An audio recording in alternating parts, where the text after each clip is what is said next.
Salut Booktube! Aujourd'hui je voulais faire une vidéo un petit peu différente peut-être et une vidéo qui aura deux objectifs principaux. Je voulais vous parler de la terminologie et du lexique un petit peu spécifique à Booktube et à la sphère en tout cas du livre sur internet. Déjà pour une première raison, c'est qu'il y a pas mal de personnes qui quand elles débarquent sur Booktube trouve les termes un petit peu obscurs, notamment le PAL, la sacro-sainte PAL dont on parle toujours sans dire ce que c'est parce que ça nous paraît tellement évident. Mais il y a pas mal d'autres termes comme ça qui peuvent prêter à confusion même quand on est sur Booktube depuis un moment. Et notamment je vais faire une petite aparté sur les termes plus de fantasy parce que c'est ce que moi je vais utiliser et peut-être que les personnes qui sont sur Booktube mais qui ne regardent pas de trucs spécifiquement très fantasy ne connaissent pas trop, donc ça peut être aussi intéressant.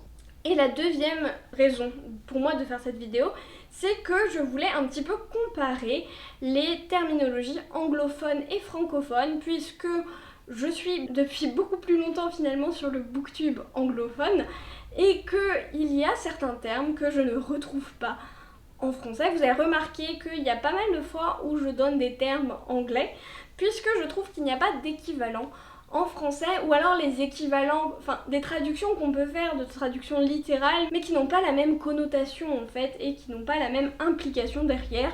Et donc je trouve que c'était intéressant de discuter un petit peu des termes justement qui n'ont pas de traduction, et de la même façon il y a certains termes qu'on a en français qui n'ont pas de similitude en anglais, et donc je trouve ça très intéressant de discuter de tout ça.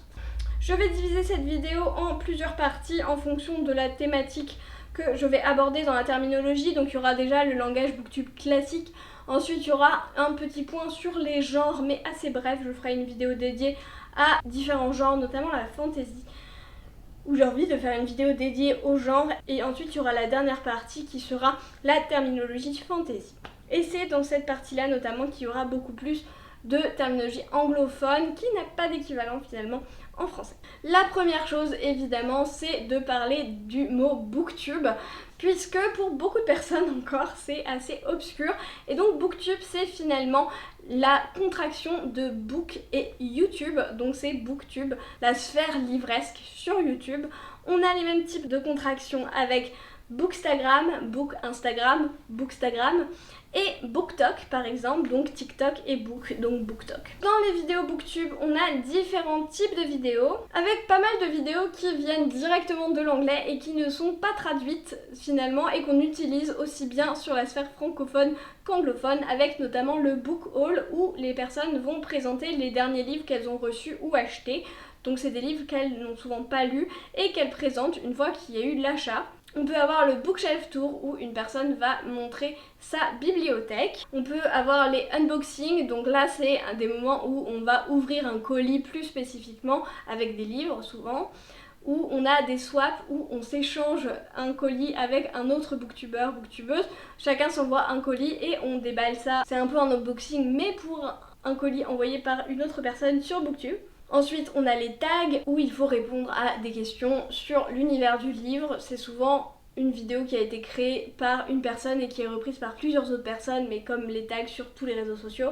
On a également les challenges qui sont des challenges donc de lecture où il faut lire certains types de livres, et ça je trouve ça très intéressant parce que c'est beaucoup moins présent sur la sphère Booktube anglophone. Nous, en français, on a énormément de tags très importants, très gros, le Cold Winter, le Pumpkin Autumn Challenge, etc. C'est des tags incroyables qui sont énormes, et je trouve qu'il y en a très peu finalement dans la sphère américaine, et donc je trouve ça très intéressant. Voilà. Ensuite, on a ce que en anglais, ils vont appeler classiquement en fait les wrap-up, qui peuvent s'apparenter finalement à ce que nous on a quand on fait les updates lecture, dernière lecture, point lecture. Il n'y a pas de terminologie très fixe, ça dépend un petit peu des personnes sur YouTube. Les wrap-up c'est un petit peu différent puisque les wrap-up c'est classiquement en fin de mois en fait, et on va parler de toutes les lectures du mois. Ça c'est la version anglophone, et après nous comme je l'ai dit on a les points lecture, update lecture, etc. Donc ça c'est pour parler de nos lectures récentes et dire ce qu'on en a pensé, les points forts, les points faibles, et une analyse plus ou moins en détail Ensuite on a la fameuse PAL, donc pile à lire, c'est la quantité de livres et la pile de livres que l'on a chez soi mais que nous n'avons pas encore lu. Souvent elle est beaucoup trop élevée et donc c'est ça la PAL. On peut aussi la dériver sur les challenges, par exemple si je dis je fais ma PAL d'un challenge, c'est ma pile à lire, donc les livres que je veux lire pour ce challenge. Il y a aussi une petite dérivée qui est la pioche à lire. On va se donner une quantité énorme de livres à lire pour un challenge par exemple ou pour une thématique et on sait très bien qu'on ne pourra pas tout lire, donc c'est pas une pile qu'il faut lire en entier mais c'est une pile dans laquelle on va pouvoir piocher. Donc en fait tant que ces livres restent dans cette pioche à lire finalement ça passe. Et ça c'est en anglais un peu l'équivalent de ce qu'ils appellent la TBR pile, c'est la to be read pile. Ensuite il y a les livres qu'on va DNF et ça c'est les livres qu'on va abandonner. Moi je dis souvent que j'ai DNF un livre parce qu'il n'y a pas d'acronyme, enfin abandon je sais pas, je trouve que ça n'a pas la même connotation que DNF parce que encore une fois j'ai l'habitude du booktube américain et DNF ça veut dire did not finish. Donc c'est un livre que je n'ai pas terminé, tout simplement. Ensuite, on a ce qu'on appelle les pannes de lecture. Donc les pannes de lecture, c'est les moments où on n'arrive pas à lire, des moments où on n'arrive pas à se motiver à lire un livre. Ça, en anglais, c'est ce qu'on appelle les reading slumps. Ensuite, quelque chose qu'on voit pas mal aussi, ce sont les lectures communes. Donc les lectures communes, c'est quand avec une autre personne, on va lire un livre en même temps. Ça peut se faire de façon assez stricte, c'est-à-dire que on va prendre un livre au même moment, on va le lire pendant 2 heures ensemble, à distance mais ensemble quand même, et on va refaire un point après. Ou alors ça peut être se dire on lit tant de pages ou de chapitres par jour, ou alors ça peut être beaucoup plus léger, c'est-à-dire qu'on essaye de le commencer et de le finir à peu près en même temps sans plus de contraintes que ça. Et donc ça c'est ce qu'on appelle les LC ou les lectures communes et c'est ce qu'en anglais ils appellent les buddy read, ou il y a aussi un autre équivalent, les read along, donc c'est où plusieurs personnes en fait vont lire en même temps que leur booktuber ou booktubeuse. Ensuite on a ce qu'on appelle en France les SP, les services presse, donc ça c'est quand un booktuber ou une booktubeuse reçoit un livre d'une maison d'édition directement pour avoir un avis sur le livre. C'est un petit peu l'équivalent des ARC que les Américains reçoivent, c'est ce qu'on appelle les Advanced Reader Copies, mais j'ai l'impression que c'est un petit peu différent parce que nous, en France, les maisons d'édition ont le livre finalisé très tôt par rapport à son impression. Et donc, ils arrivent à envoyer avant la date de sortie du livre un exemplaire finalisé déjà. Alors que les Advanced Reader Copies aux États-Unis, il n'y a pas la couverture, il y a encore des petites erreurs et des choses qui vont être étoffées ou peaufinées avec une dernière relecture. Et donc, c'est en ça qu'ils sont un petit peu différents. Là, il y a en gros toute la terminologie un peu spécifique à la sphère booktube en général. Et maintenant, on va passer sur des trucs plus spécifiques aux livres en eux-mêmes. Et donc, tout d'abord, au niveau des genres, pour celles et ceux qui débutent un petit peu, ça peut être parfois un petit peu compliqué. Donc déjà, la première chose, c'est l'âge cible. On va avoir la littérature jeunesse, nous, en France, qui est finalement un peu un gloubi-boulga de pas mal de choses, donc c'est pour ça que moi personnellement je n'aime pas trop l'utiliser, parce que finalement la littérature jeunesse ça va de 1 an à 18 ans en fait, c'est vaste quoi. En anglais ils ont vraiment les children's books, donc ça c'est pour jusqu'à milieu de la primaire en gros. Ensuite ils ont ce qu'on appelle les middle grade. Les middle grade c'est tout ce qui est fin de primaire, collège en gros. Ensuite il y a les YA ou les young adult books, donc qui s'étendent de 15 à 25 ans en gros. Il y a aussi une classification un peu nouvelle qui sont les new adult books. C'est principalement pour les personnes qui sont un petit peu sorties de la tranche d'âge cible du young adult, mais qui veulent garder un petit peu le même genre d'histoire. Et du coup, ça va être un petit peu les 25-30 ans ou les 20-30 ans quoi. Et souvent, ça a une connotation d'un livre proche d'un YA, mais avec un petit peu de thématique adulte, notamment des choses un peu plus explicites sur le sexe principalement. C'est souvent ça qui est un peu connoté par la terminologie New Adult. Et ensuite, il y a les livres adultes, donc qui sont pour le coup pour des adultes évidemment, même s'ils peuvent être lus parfois avant. Donc en dehors des classes d'âge, on va aussi avoir plusieurs types de lecture. C'est souvent les rayons que vous voyez en librairie. On a en premier la littérature générale ou ce qu'on appelle la littérature blanche, à opposer aux littératures de genre au roman noir à la base. En gros, à la base, les premières littératures de genre, c'était les romans policiers qu'on appelait les romans noirs, qui étaient de la sous-littérature, vous savez.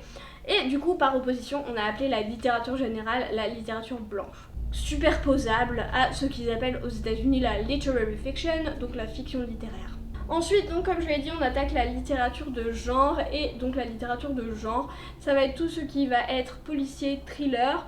Et on a également le milieu de ce qu'on appelle la SFFF, donc ça va être toutes les littératures de l'imaginaire, science-fiction, fantasy, fantastique. Donc ça c'est vraiment toutes les littératures de l'imaginaire. Ensuite on va avoir toute une autre partie qui est dédiée à la non-fiction. Ça peut être les biographies, les mémoires, les livres de développement personnel, etc. J'en passe beaucoup, les livres de cuisine, je sais pas. Mais voilà, il y en a beaucoup, c'est de la non-fiction. Ensuite, on va avoir la version illustrée aussi. En France, on a plus de différences et de distinctions qu'aux États-Unis, notamment. Nous, on va avoir vraiment les BD, donc qui sont la classique BD franco-belge, les trucs avec beaucoup de tomes, on voit ce que c'est, on représente bien. Il y a les comics également, qui sont les livres de super-héros, classiquement. On a les romans graphiques qui sont souvent des livres illustrés de plus grosse taille, conséquents, qui sont souvent en quelques tomes. Ça va pas être des séries à rallonge, ça va être des gros livres, souvent par des dessinateurs et auteurs indépendants, avec des thématiques souvent un peu plus fortes, un peu plus marginales. C'est souvent ça qu'on appelle des romans graphiques. Et enfin, il y a évidemment les mangas. Je n'ai pas besoin de présenter plus que ça le manga, je pense. Et du coup, on attaque la dernière partie de cette vidéo qui va être plus centrée sur l'histoire, sur la narration, sur la structure narrative d'une histoire, les termes qu'on peut utiliser, et notamment je vais parler pas mal de fantasy. La première chose que je voudrais adresser, c'est le point de vue, ou POV, point of view en anglais. Nous on n'a pas trop d'acronymes, on dit point de vue. Et ce point de vue du coup peut être soit interne quand on est dans les pensées du personnage, quand on suit vraiment un personnage. Ça peut être à la première ou à la troisième personne. On peut avoir une troisième personne mais qui ne connaît que les pensées d'un personnage. Ça peut être un point de vue externe, quand c'est un point de vue biaisé mais extérieur à l'histoire. Par exemple, Trace of the Emoji, c'est quelqu'un qui raconte, qui n'est pas à ce moment-là dans l'histoire, mais qui va raconter en fait ce qui se passe. Et qui est un peu différent du point de vue omniscient, où le narrateur omniscient en fait c'est tout ce qui se passe et peut délivrer des informations extensives sur tout ce qui se passe. Ensuite, on a évidemment le personnage principal, le protagoniste, qui est le PP, ou le MC, Main Character en anglais. Et à partir de maintenant, on va passer au truc où je n'ai pas vraiment de traduction exacte. Le premier, le principal, c'est ce qu'on appelle les tropes. Si vous avez vu ma chaîne depuis un moment, j'utilise énormément ce terme. Ça peut être défini pour moi par un arc narratif classique et déjà vu. En gros, c'est pas vraiment un cliché, je trouve que ça a moins de connotations vraiment très négatives par rapport aux clichés, mais on s'en rapproche un petit peu. Ensuite, on a ce que les Anglais appellent les pet peeves, qui sont beaucoup moins connus d'ailleurs sur la sphère booktube francophone. Je sais que même des gens qui sont très habitués à booktube ne connaissent pas. Donc un pet peeve, c'est quelque chose qui va nous agacer. C'est un petit truc qui, dans un roman, va nous agacer et on déteste et peut nous faire détester le roman. Par exemple, moi, un de mes pet peeves, c'est les triangles amoureux, par exemple. Et par exemple, un pet peeve, ça peut être une phrase que vous détestez voir dans un livre. Ça peut être n'importe quoi, c'est des choses, quand vous voyez ça, ça vous énerve directement, quoi. Ensuite, il y a le mood reader, qui est un lecteur d'humeur, en gros, où on va choisir ses livres en fonction de son humeur. Pour les livres, l'histoire dans les livres peut être dirigée par deux choses, et c'est ce qu'on appelle les livres plot driven ou les livres character driven. Donc plot driven, c'est les livres où l'histoire et la progression de l'histoire va être vraiment au premier plan, et les livres character driven, c'est le développement du personnage qui va être au premier plan. Pareil, je n'ai pas vraiment d'équivalent en français. Ensuite, on va avoir en fantasy surtout ce qu'on appelle le world building, donc la construction du monde. Mais finalement, je trouve que ça n'a pas non plus exactement la même connotation que la construction du monde, puisque pour moi, le world building fait vraiment mention de tous les éléments qui vont participer à élaborer le monde et à la façon aussi dont c'est raconté, et notamment s'il n'y a pas d'infodump, c'est le prochain terme, cette transition est parfaite. L'infodump, c'est quand il y a des éléments, notamment du world building, qui sont balancés à la figure du lecteur ou de la lectrice, qui sont par exemple des éléments qui n'auraient pas été là si on connaissait déjà le monde et s'il n'y avait pas besoin de l'expliquer au lecteur. C'est par exemple quelqu'un qui vit dans un univers de fantasy où il y a de la magie et qu'il vit dedans depuis 15 ans et qui va penser « Ah, cette forme de magie, elle est utilisée pour faire tel truc ». Ça explique au lecteur ou à la lectrice, mais en fait, il n'y a aucune raison que ce soit là, c'est pas une des pensées réalistes du personnage. En fait, c'est un moyen de délivrer une information, mais qui est un peu mal faite et qui est souvent un peu grossière, et c'est pour ça qu'on appelle de l'infodump. Ensuite, en fantasy, on va avoir ce qu'on appelle les Hard Magic Systems ou les Soft Magic Systems. Hard Magic Systems, ça va être des systèmes de magie avec énormément de règles, énormément de conséquences où on ne peut pas faire vraiment ce qu'on veut. C'est des trucs très théorisés, presque d'un point scientifique quasiment. Ça va être par exemple tous les livres de Brandon Sanderson, ça va être... Et à contrario, les Soft Magic Systems, c'est des trucs où on ne connaît pas trop les règles, où c'est pas très clair, où on peut faire un peu ce qu'on veut. Par exemple, Harry Potter, c'en est un grand exemple. C'est les deux opposés dans les systèmes de magie. Et enfin, qui dit fantasy dit évidemment les sous-types de fantasy. Je vais parler que de deux gros sous-types, mais encore une fois, je ferai une vidéo sur les sous-genres de la fantasy plus tard. Et les deux sous-genres principaux, c'est la high fantasy et la low fantasy. Classiquement, c'est une différence dans les univers qui vont être développés. La high fantasy, ça va être vraiment dans un univers 100% fictif, on est complètement dans un autre monde, alors que la low fantasy, on va être en partie au moins dans notre monde avec des éléments de fantasy dedans. Donc typiquement Harry Potter c'est de la low fantasy et les livres de Brandon Sanderson c'est de la high fantasy par exemple. Donc voilà, j'ai fait à peu près le tour des termes que je pensais pertinents et importants. Il y a beaucoup de termes, surtout dans la caractérisation des histoires, de l'arc narratif et de l'analyse de l'histoire, qui ne sont pas traduits en français, ce que je trouve très dommage, parce que du coup je fais plein d'anglicismes, mais parce qu'en fait pour moi ça n'a pas la même connotation, ça n'a pas la même implication non plus, et du coup je trouve ça très dommage.